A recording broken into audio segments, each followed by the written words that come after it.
understanding your audience and your customers, listening to your audience and your customers. The closer you can get to them, the better you'll be able to figure out what they want to know. Mm-hmm. And once you get that information, you'll be able to create the content that can then be, not randomly, but, using AI, target the exact content they need when they need it. Welcome back to another episode of Engati CX. I'm Aish, and for this episode, we have the pleasure of welcoming Michael Brown. Let's begin with a quick introduction of Engati.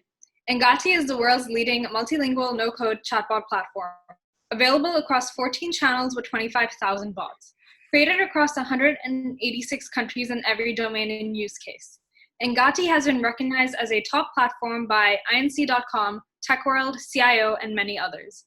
We run the Engati blog, video channel, and the Engati CX podcast, receiving upwards of 300,000 visitors annually.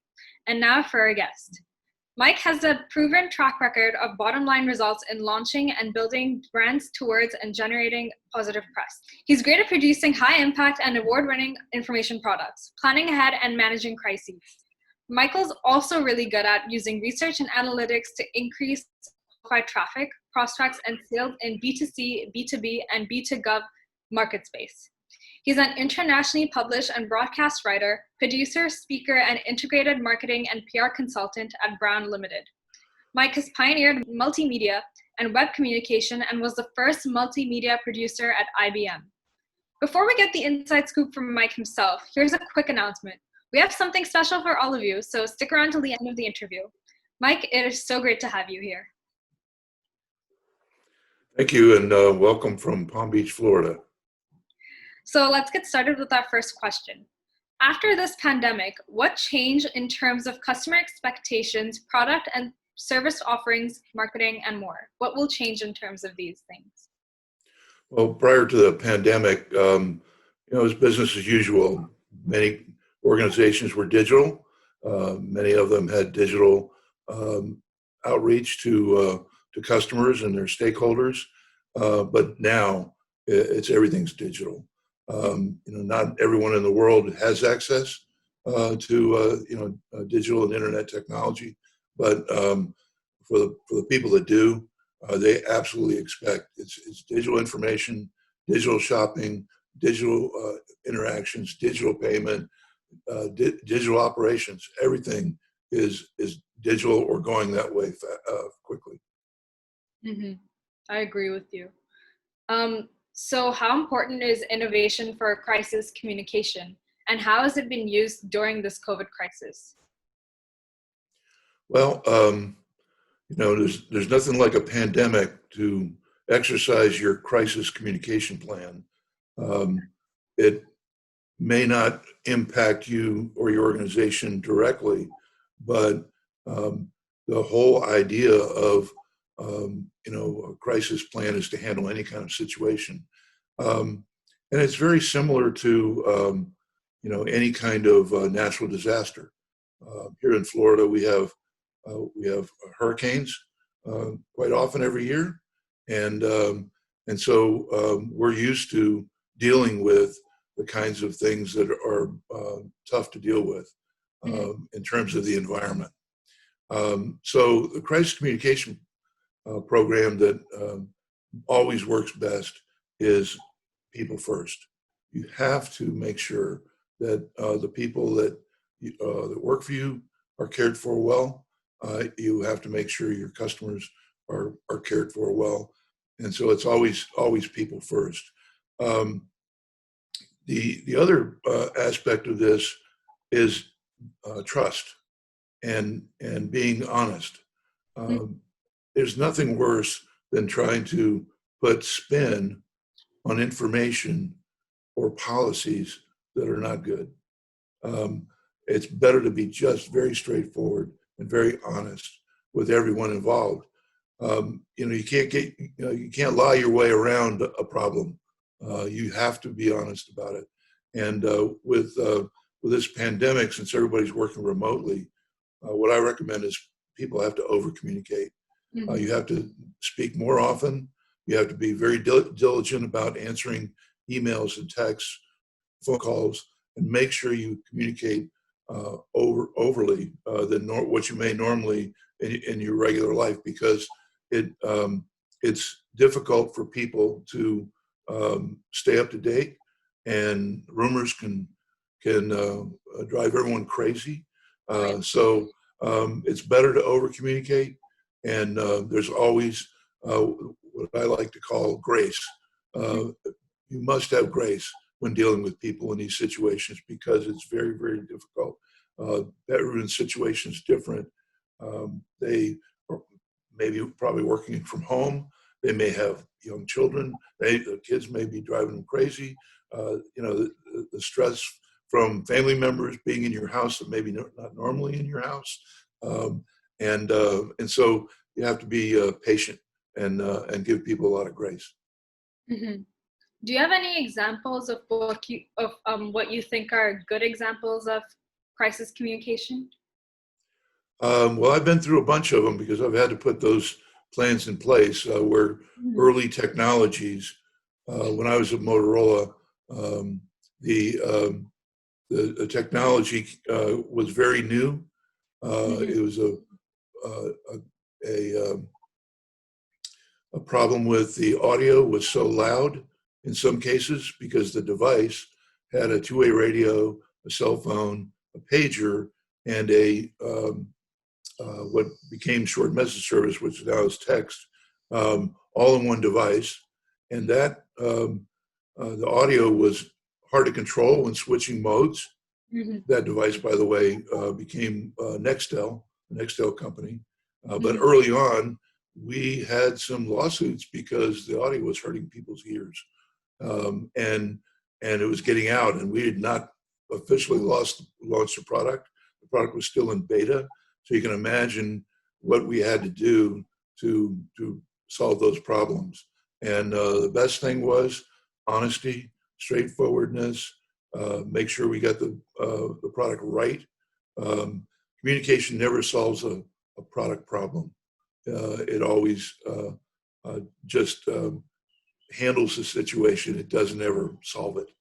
So you have to get the policies or the product right so that you can make sure that you can communicate that clearly. Yes, that's great. I completely agree with you. I think communication, especially in these tough times, is vital. So moving on to my next question. How can a new brand launch be successful with the use of social media, and how can automation and technology help with this? A new brand, especially in this environment, anytime there's a crisis, whether it be a recession or a disaster, national disaster, there's always winners and losers. There's a lot of people take advantage of these situations to become winners, launch companies, launch brands. We're seeing telehealth explode right now because people can't go to the doctor, so they do all of their medicine except taking the blood tests and stuff, but they do as much medicine as they can over Zoom or some other video conferencing. So the method I put in place and been using for the last 10 years has been long form content marketing, but especially with video. Video is the way to go. And you can do what I call teenager video.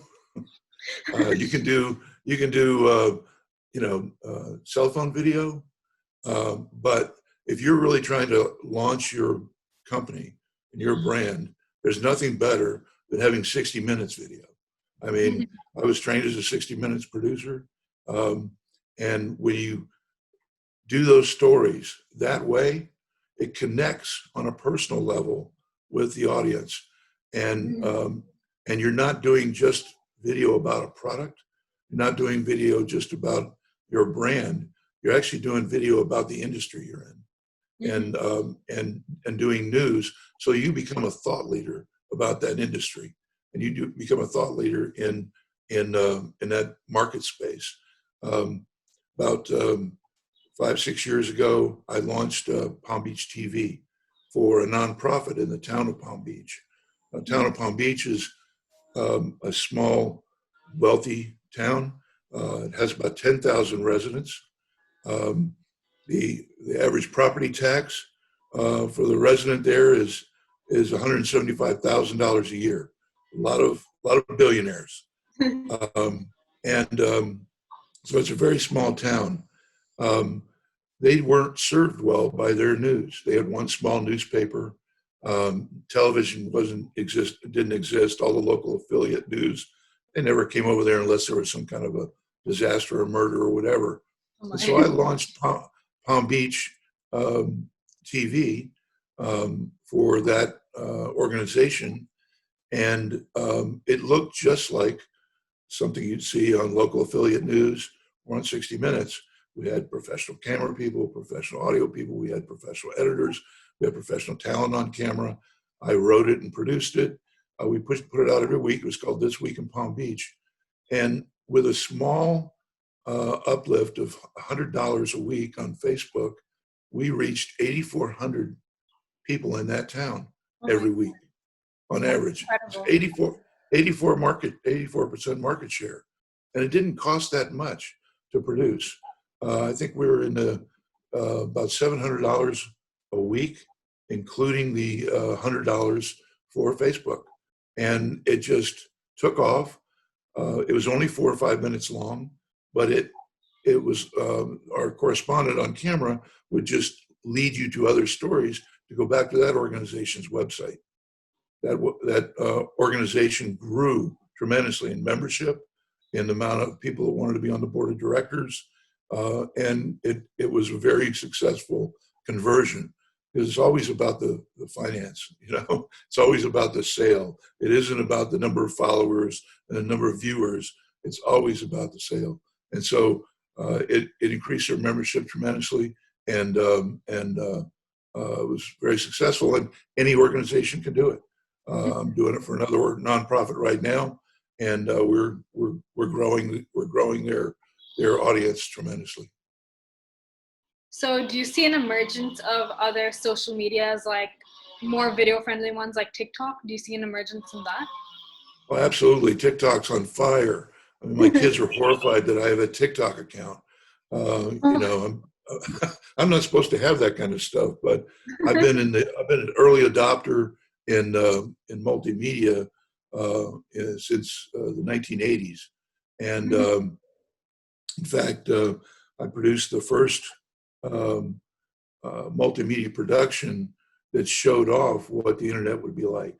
And we focused a lot on the travel industry, healthcare, shopping, education, and so all of those areas, look where they're at. I mean, they're exploding with video. It took a long time for the video to get here.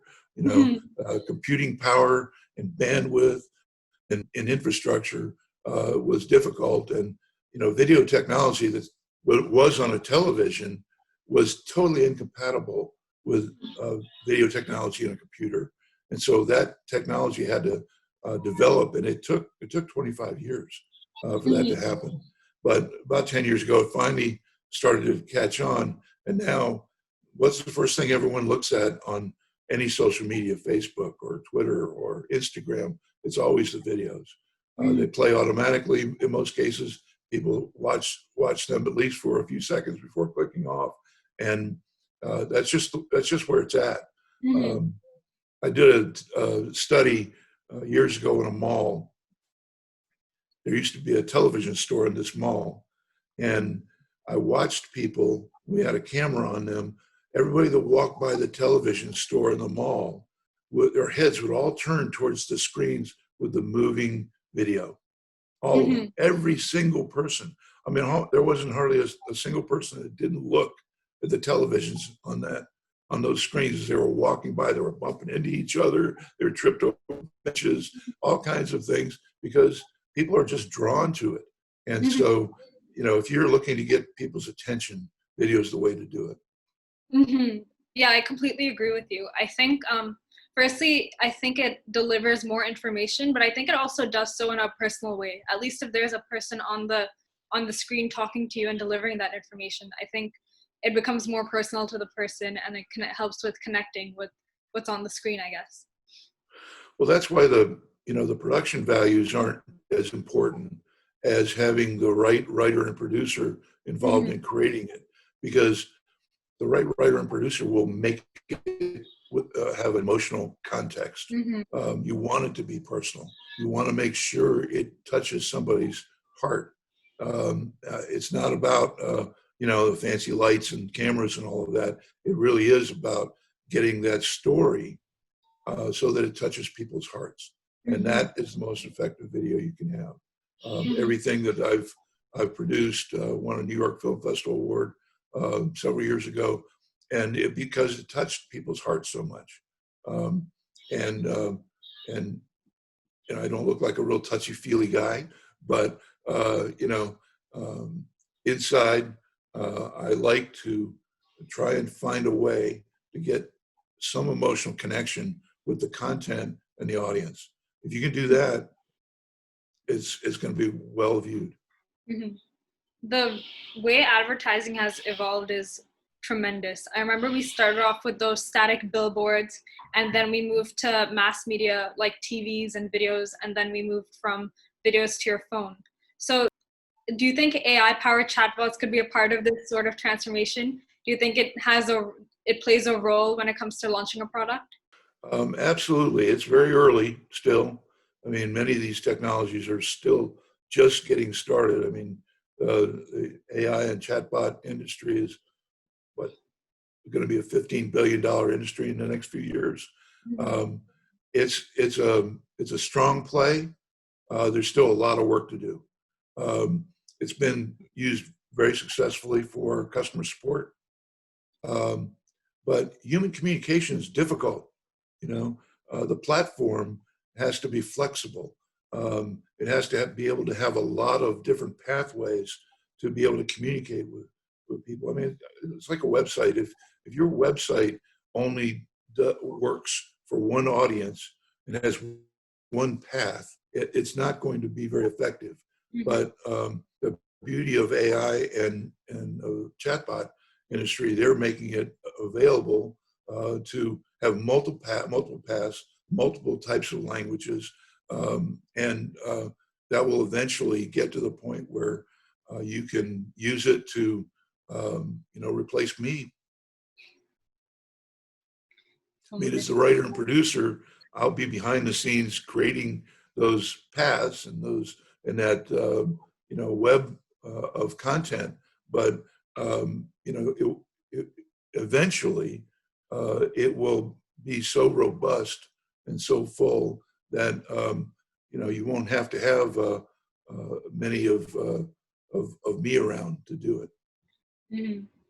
Yeah, I think also chatbots do a really good job at delivering content, personal content to some people.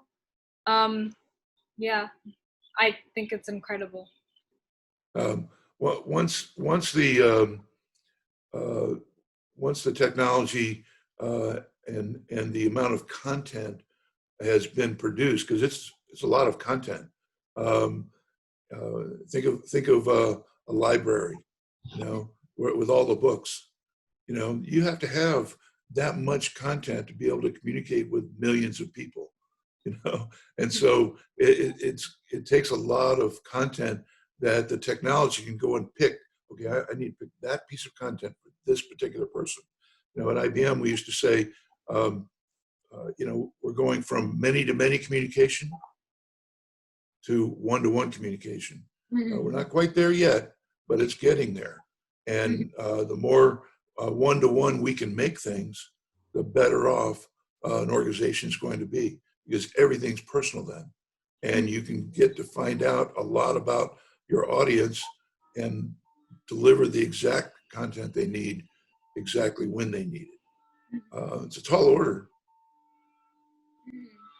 Since you've mentioned that we have a long way to go, what steps do you think we could be taking to help AI powered chatbots get there? The understanding your audience and your customers, listening to your audience and your customers. The closer you can get to them, the better you'll be able to figure out what they want to know. Mhm. And once you get that information, you'll be able to create the content that can then be, not randomly, but, using AI, target the exact content they need when they need it. Um, but that's all about listening to customers and getting very, very close to them. The old, if you had a hardware store and you sold tools and nails and bolts and wood and those kinds of things, um, the owner of the hardware store used to just chat with every customer that came in. He wasn't doing that just to be friendly. Maybe he was, but he was doing that to listen to what they care about, what they know, what they don't know, how he could fill in the gaps to help them.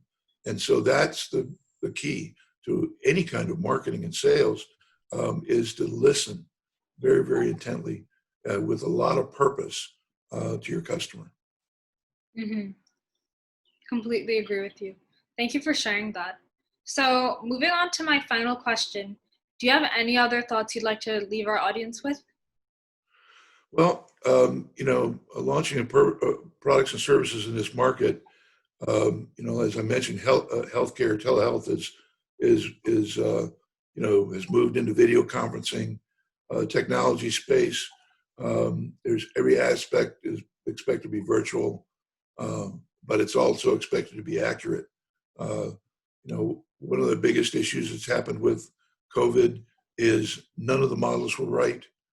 Most of the experts were wrong, because it's unknowable. It's a totally new thing. It's Mm-hmm. not knowable. And so, where I think a lot of governments and a lot of organizations failed in their communication was they tried to act like they knew. They weren't being honest and transparent and saying, we really don't know. We don't know what's going to happen. We don't know what's going to happen in the near term, what's going to happen in the long term. And so you have to be very, very brutally honest with yourself and with the audience to let them know exactly what is going on. And it's okay to say, I don't know, and we'll have to get back with you once we know more. They didn't even have the data so that they could actually get to the answer. In the travel, hotel, hospitality industry, they're undergoing a brutal market right now. But domestic travel is starting to really rise, and luxury travel is starting to really uh, explode. So if I can drive there, I'll go there. I can get there. High-end luxury, private aircraft will take people there. And then the real estate market, another one that I've worked a lot in. I mean, they're surging, but they have a long ways to go. The luxury market, the top 20%, they'll always be okay. It's the bottom 80% who real estate is a trailing indicator. At first, real estate looked good. Everything's fine. Well, it's going to be tough. If you don't have a job, people don't have work. They can't pay the rent. They can't pay the mortgage. They can't buy a house or apartment. It's going to be a rough market for real estate over the next year. Mm-hmm. So, I would encourage your listeners, viewers, to really be honest about what's going on and try out these new technologies. It's good to be an early adopter to them, like chatbots. It's an excellent thing to prototype with your business, but you're going to have to listen to your customer a lot to make sure you know the exact information they need, so that you can build that chatbot into a technology that was going to help your business lower your cost and increase your brand. Mm-hmm. Yes, thank you so much for sharing that. This is something our audience should definitely keep in mind going forward. So thank you for sharing your insights with us, Michael, and thank you for giving us your time. Your insights were truly valuable, and I know our audience is really going to enjoy this interview. So if you stuck along for this long, we're so excited to announce that our ebook, The Evolution of Customer Experience, is out and available to download. Check the link in the description below for more details. We'll be back with the new episode with the brand new experts soon. So stay tuned, and we'll see you around for the next one. Be sure to hit the subscribe button, and we'll see you next time. Bye everyone.